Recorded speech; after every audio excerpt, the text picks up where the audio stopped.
This is a concept that's very important for anyone aspiring to start a successful enterprise, um, especially actually software developers who usually what they do is that they develop a product and then later on attempt to market it and sell it.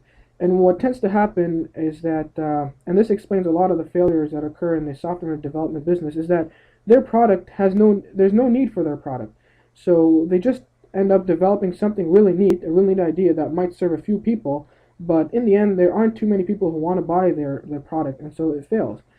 And so it is really important that we approach the matter using this four-step process, and in this particular order. The first thing one has to do is establish a market. It's very important that you find your demand before doing anything else. You have to study the market, and you have to find your niche, you have to find your customer base, and there must be a demand for your product, a really large one justifying the effort you're going to be putting into the functionality and all the money that you're going to be investing. So this should always be the first step.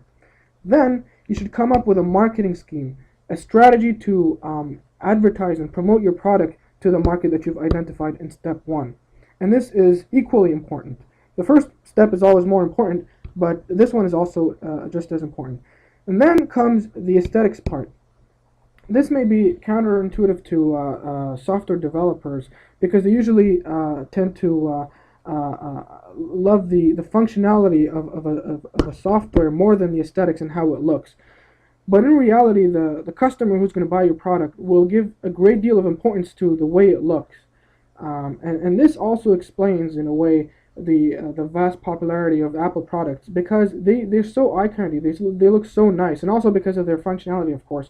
But this also counts a lot. And some people, in fact, the person who advocates the theory, places aesthetics above functionality. So you have to make sure that your product will look good to the consumer.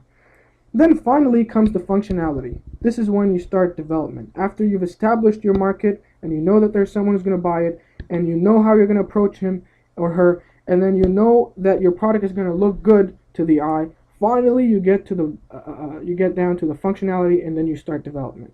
So it's important that you follow this process from up to down.